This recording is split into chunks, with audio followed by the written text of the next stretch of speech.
বন্ধুরা, তোমরা সবাই কেমন আছো? আমার চ্যানেলে আপনাদের সবাইকে স্বাগতম। আজকের ভ্লগটা একটু অন্যরকম হবে, সঙ্গে থেকো। আজ হলো বৃহস্পতিবার। তো আমাদের গ্রামের প্রত্যেকের বাড়িতে অঘ্রাণ মাসেতে লক্ষ্মী পুজো হয় প্রত্যেক বৃহস্পতিবারেতে।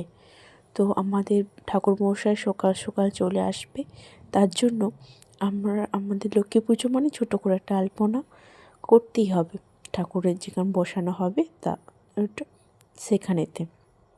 তো কিছু ডিজাইন মাথায় আসছিল, তো সেগুলোই সেই ডিজাইনটা আমি আলপনাকে ছবি তুলে আঁকার চেষ্টা করছিলাম, কিন্তু ক্যামেরাটা খুব ভালো অ্যাঙ্গেলে না থাকায় ততটা দেখতে পাওয়া যাচ্ছে না। যতটা চেষ্টা করেছি, এক হাতে তো করছিলাম, তো একটু সমস্যা হতে পারে। তো ভিডিওটি আমার আলপনাটা কেমন লাগলো, তো প্রথম থেকে শেষ পর্যন্ত তোমরা আমার সাথে থাকবে।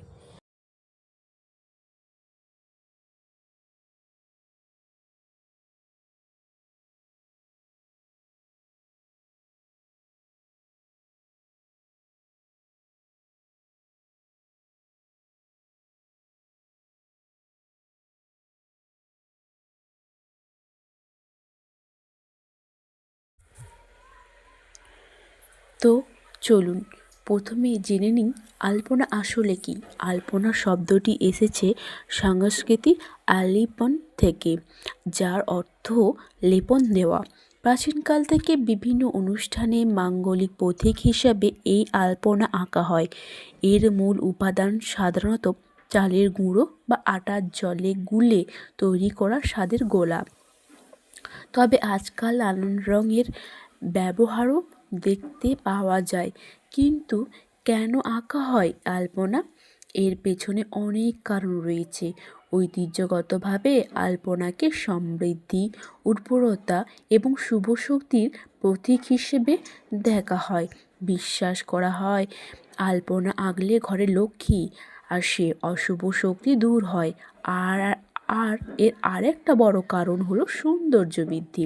একটা সাদা মেঝে বা দেওয়ালে আলপনার ছোঁয়াতে যেন প্রাণবন্ত হয়ে ওঠে, উৎসবে মেজাজটাকেও আরও বাড়িয়ে তোলে। আলপনা নকশাতেও থাকে অনেক গভীর অর্থ। পদ্মফুল, শঙ্খ, চক্র, ধানের শীষ, মাছ, সূর্য, চাঁদ, এই প্রত্যেকটি নকশার পেছনে আছে বিশেষ তাৎপর্য। যেমন পদ্মফুল পবিত্রতা ও লক্ষ্মীর প্রতীক, শঙ্খ হলো শুভ বার্তা নিয়ে আসে। তাই আলপনা শুধু একটা ছবি নয়, এর প্রতিটা রেখা আর বিন্দুতে লুকিয়ে আছে আমাদের বিশ্বাস আর সাংস্কৃতিক গল্প। আলপনা মানেই শুধু এক ধরনের নকশা নয়, আমাদের দেশে বিভিন্ন অঞ্চলে বিভিন্ন রূপে আর রীতি দেখতে পাওয়া যায়। বাংলায় আলপনা মূলত চালের গুঁড়ো দিয়ে তৈরি সাদা আলপনা, যেখানে পদ্মা, লতা, পাতা, শঙ্খ, মাঙ্গলিক ঘট ইত্যাদি নকশা বেশি দেখা যায়। এই সরলতা এবং নান্দনিকতা মনোমুগ্ধ করে। দক্ষিণ ভারতে এটি রঙ্গোলি নামে পরিচিত, যেখানে প্রধানত রঙিন গুঁড়ো দিয়ে মেঝেতে সুন্দর জ্যামিতিক নকশা তৈরি করা হয়। রাজস্থানে এটি মান্ডানা নামে পরিচিত, যা মূলত মাটির দেওয়ালে আঁকা হয় এবং তাতে দেবদেবী এবং প্রাকৃতিক বিভিন্ন মোটিভ ব্যবহার করা হয়। এখানেও মূলত চালের গুঁড়ো ব্যবহার করাই হয় এবং নকশা স্থানীয় সংস্কৃতি ও ঐতিহ্য প্রতিফলিত হয়। উপকরণ হিসেবে কি কি লাগে? ঐতিহ্যগতভাবে প্রধানত উপকরণ হলো চালের গুঁড়ো। চাল ভিজিয়ে সেটাকে বেটে বা মিক্সিতে গুঁড়ো করে জল দিয়ে একটি পাতলা মিশ্রণ তৈরি করা হয়। এছাড়াও এখন বাজারে রেডিমেড আলপনার রং বা কুইক ড্রাই আলপনা পাওয়া যায়, যা দিয়ে কাজ করা আরও সহজ। কিছু আলপনারও জন্য চক পাউডার, খড়িমাটি এবং বিভিন্ন উজ্জ্বল রঙও ব্যবহার করা হয়, তবে এখানে আমি যেটা ব্যবহার করেছি দেখতেই পাচ্ছ তোমরা, খড়িমাটি। আর আঁকার জন্য সাধারণত হাতের আঙুল ব্যবহার করে আলপনা আঁকা হয়, যা শিল্পীর ব্যক্তিগত ছোঁয়াকে আরও ফুটিয়ে তোলে। তবে আজকাল অনেকেই তুলি, ব্রাশ, এমনকি স্পঞ্জ ব্যবহার করে সূক্ষ্ম বা নকশা আঁকার জন্য। এখন তো অনেক কথা হলো, এবার চলুন হাতে কলমে একটা ছোট আলপনা তৈরি করে ফেলি। যারা একদমই নতুন তাদের জন্য এটা পদ্ধতিটা বেশ সহজ হবে। প্রথমে একটি পরিষ্কার জায়গা বেছে নিন। মেঝেতে আলপনা আঁকলে জায়গাটা ভালোভাবে মুছে শুকনো করে নিন। যদিও কোনো বোর্ড বা কাগজ থাকলে তাহলে সেটি স্থির রাখুন। আমি প্রথমে ঘরটাকে পরিষ্কার করেছিলাম, করে শুকিয়ে নিয়ে তারপর আমি খড়ি মাটি দিয়ে আলপনা আঁকতে বসেছিলাম। তো এরপর চালের গুঁড়ো বা রেডিমেড আলপনা মিশ্রণটি নিন। যদি চালের গুঁড়ো ব্যবহার করেন তাহলে জল দিয়ে এমনভাবে মেশাবেন যাতে একটি মসৃণ ঘন পেস্ট তৈরি হয়। খুব পাতলাও নয়, খুব ঘনও নয়। এটা আঙুল বা তুলিতে ভালোভাবে লেগে থাকবে। যদি আপনি প্রথমবার আঁকছেন তাহলে একটি চক বা পেন্সিল দিয়ে হালকা করে আলপনাটি একটি আউটলাইন এঁকে নিতে পারেন। এটি আপনার আত্মবিশ্বাস বাড়বে এবং নকশাটি ঠিক রাখতে সাহায্য করবে। এরপর আপনার ডান হাতের মাঝে বা তর্জনীর আঙুলটি মিশ্রণে ডুবিয়ে দিন। আঙুলের ডগায় যেন পর্যাপ্ত মিশ্রণ লেগে থাকে। ধীরে ধীরে নির্বাচিত জায়গায় নকশা আঁকা শুরু করুন। ছোট ছোট বিন্দু দিয়ে শুরু করে সেগুলোকে রেখা দিয়ে যুক্ত করুন। গোল, পাতা, ফুল আপনার পছন্দ অনুযায়ী নকশা তৈরি করুন। যদি রং ব্যবহার করেন তাহলে ধীরে ধীরে প্রতিটি অংশে রং ভরুন। একটি ছোট স্টিপ আঙুল দিয়ে আঁকার সময় একটানা টানার চেষ্টা করুন, এতে রেখাগুলো মসৃণ হবে। আর যদি কোথাও ভুল হয়ে যায় ভয় পাবেন না। একটি ভেজা কাপড় বা আঙুল দিয়ে আলতো করে মুছে আবার আঁকুন। আলপনা হলো সৃজনশীলতার প্রকাশ। এখানে কোনো বাধা ধরা নিয়ম নেই। আলপনা আঁকা হলে এটিকে শুকানোর জন্য সময় দিন। শুকিয়ে গেলে এই রং আরও উজ্জ্বল দেখাবে। আপনি চাইলে শুকনো আলপনার উপরে গ্লিটারিন বা অন্য কোনো ছোট ছোট পদার্থ দিয়ে সাজাতে পারেন, যা এটিকেও আর আকর্ষণীয় করে তুলবে। তো বন্ধুরা, দেখলে তো আলপনা তৈরি করা কতটা সহজ আর আনন্দদায়ক। এটি শুধু একটি শিল্প নয়, এটি মনের শান্তি আর সৃজনশীলতার প্রকাশের একটি মাধ্যম। আশা করি আমার আজকের এই ভ্লগটি আপনাদের ভালো লেগেছে এবং আপনারা অনুপ্রাণিত হয়েছেন নিজের হাতের আলপনা তৈরি করার জন্য। এই উৎসবের মরশুমে বা যে কোনো শুভ অনুষ্ঠানে নিজের হাতের আলপনা এঁকে দেখুন, দেখবেন আপনার মন কতটা ভালো হয়ে যায়। আর হ্যাঁ, যদি আপনার আলপনা তৈরি করেন তাহলে সেই ছবিগুলো আমার সাথে শেয়ার করতে ভুলবেন না। আমি আপনাদের কাজ দেখার জন্য অধীর আগ্রহে অপেক্ষা করব।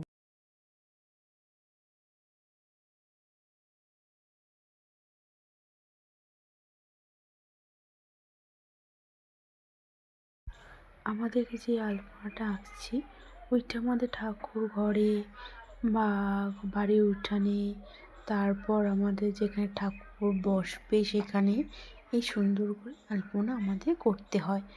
তো যেহেতু আমাদের ঠাকুর আমাদের যেহেতু হিন্দু ধর্ম, তো আমাদের ঠাকুরতলা যেখানে আছে ওখানে আমি করছি। দেখতে পাচ্ছ ধীরে ধীরে করা হচ্ছে আলপনাটি। আর আলপনা করা খুবই সহজ, কিছু ভয় পাওয়ার নেই। হয়তো প্রথম প্রথম যেমন মেহেন্দি করতে হয় না, আঁকতে হয়, ঠিক আলপনা একটু বড় বড়, মেহেন্দিটা ডিজাইনগুলো একটু ছোটো ছোটো, কিন্তু আলপনাটা একটু বড় বড়, দেখতে সুন্দর লাগবে। আর যে একটু মাটি দেখতে পাচ্ছ খুব সুন্দর ফুটেছে আমার আলপনাটি। তো আমার যেটা মনে আসছিল যে একটা গোল রাউন্ড দিলে, মানে একটা গোল রাউন্ড এঁকে দিলে আরও সুন্দর হবে, মানে প্রত্যেকটা ডিজাইন প্রত্যেকটার উপর একটু আলাদা আলাদা বোঝানো, মানে ডিফারেন্ট বোঝা যাওয়ার জন্য। তারপর যদি আর উপর আর একটা ডিজাইন করে দিতাম দেখতে নিশ্চয়ই খারাপ লাগতো। তো সুন্দর করে বোঝানোর তরে করছি। তো আমাদের অঘ্রাণ মাসেতেই এই অঘ্রাণ আর পৌষ মাস, এই দুটো মাসে আমাদের ঘরে ঘর লক্ষ্মী যেটা বলা হয় সেই লক্ষ্মীটা ওঠে, পুজো করা হয়। তো প্রত্যেক বৃহস্পতিবার আমাদেরকে এই সুন্দর সুন্দর আলপনা আঁকতে হয়। উঠে আমরা সকাল সকাল আমাদের ঠাকুরমশাই আসেন পুজো করার জন্য। তো সুন্দর করে ঘুম থেকে তাড়াতাড়ি করে ওঠা, ফ্রেশ হয়ে ফ্রেশ ট্রেশ হয়ে পুজোর জোগাড় করার পর তারপর ধীরে ধীরে আলপনা আঁকা হয়। তো আমার আলপনাটা আপনাদের কেমন লাগলো নিশ্চয়ই আমাকে কমেন্টে জানাবেন, আমার পাশে থাকবেন। আর যদি তোমাদের আরও সাজেশান থাকে আমাকে বলবে, আমি আরও আমার নিজের ভিডিওটা আমার নিজের আলপনাটা আমি কারেকশান করে নেব। তোমরা কারা আলপনা আঁকতে ভালোবাসো আমাকে নিশ্চয়ই কমেন্টে জানাবে। আর তোমরা কোন কোন ডিজাইন বা আলপনা দেখতে চাও আমাকে নিশ্চয়ই কমেন্টে বলবে। আর তোমরা যদি করো আমাকে নিশ্চয়ই শেয়ার করবে, আমি দেখতে চাই তোমরাও কত সুন্দর আঁকছো।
যদি ভিডিওটি ভালো লেগে থাকে তাহলে অবশ্যই একটা লাইক করবেন, কমেন্ট করে জানাবেন কেমন লাগলো।